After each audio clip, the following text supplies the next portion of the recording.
అవినాష్ రెడ్డి గెలుపు కోసం నా తండ్రి ప్రయత్నం చేస్తున్నారు. ఇదే పవర్ పాయింట్ ప్రజెంటేషన్ ఈరోజు పెట్టి అవినాష్ రెడ్డికి మరకలు పూయాలని చూస్తున్నటువంటి సునీత గతంలో ఏమన్నారో ఒక్కసారి చూపిస్తాను చూడండి. ఇదే సునీత గారు అప్పుడేమో ఎందుకు ఇట్లా జరుగుతుంది, what exactly is happening behind the scenes. నాన్నగారు ఏం చేస్తున్నారు ఈ మధ్య కాలంలో? Is working very very hard. Last couple of months or years working extremely hard. ఏం పని చేస్తున్నారు? Is working. అవినాష్ ని ఎంపీ చేయడానికి ఏమేం చేయాలనో ఆలోచిస్తున్నారు. Is working on that. జగనన్నని సీఎం చేయడానికి ఏమేం చేయాలో is working on that. Clear గా పవర్ పాయింట్ ప్రెజెంటేషన్ లో రాసి పెట్టారు. Work for Avinash victory, make Jagan CM of AP అంటే ఎజెండా ఆఫ్ మై ఫాదర్ అంటూ ఆమె ఇదే పవర్ పాయింట్ ప్రజెంటేషన్ ఇచ్చారు. మళ్ళీ ఇప్పుడేమో ఇంకో పవర్ పాయింట్ ప్రజెంటేషన్ మళ్ళీ మార్చేశారు. అది ఆమె చెప్పిందే. రైట్ నాగార్జున గారు, ఇది రాజకీయ కోణంలో జరిగిన హత్యగా సునీత చెప్పాలని చూస్తోంది. కానీ ప్రధానమైన అంశం ఆస్తి, హోదా, వారసత్వం. ఇంతకుముందు మీరు చెప్పారు కదా, ఆమె ఇచ్చినటువంటి స్టేట్మెంట్లోనే నేను ఒక్కతే కుమార్తెనని చెప్పింది. ఇప్పుడు షమీంకి కుమారుడుంటే అతడు వారసుడవుతాడనేటటువంటి బాధ ఎవరికి ఉంటుంది? సునీతకు ఉండాలి.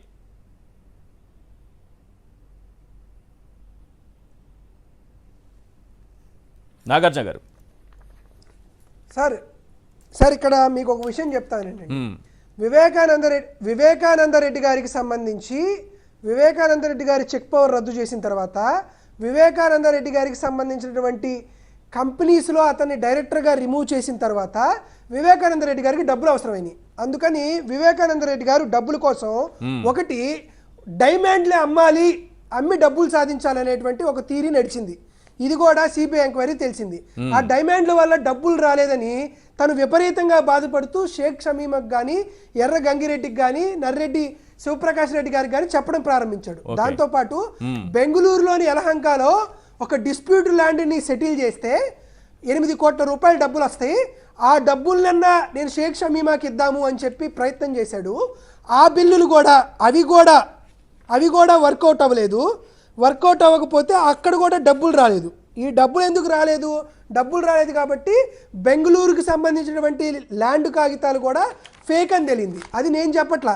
ఇదిగోండి మళ్ళీ ఛార్జ్ షీట్లో పేజ్ నెంబర్ 105లో నర్రెడ్డి సునీత ఏం చెప్పిందంటే, the dates and the name of the bank on which DD is drawn on the పెంగ్ meaning there by that no deal had actually. బెంగళూరుకు సంబంధించినటువంటి డాక్యుమెంట్స్ అన్నీ నేను చూశాను. దానికి సంబంధించిన డాక్యుమెంటరీలో విట్నెస్లు ఎక్కడ ఇది 8 ఎకరాల 6 గుంటలు, సర్వే నెంబర్ 53, కోగిల్లు గ్రామ్, యలహంక, హబిల్, బెంగళూరు, కర్ణాటకలో ఉన్నటువంటి దీంట్లో నాన్నగారికి రావాల్సిన షేర్ రాలేదు కాబట్టి ఆ డీల్ రాలేదు అని అన్నారు.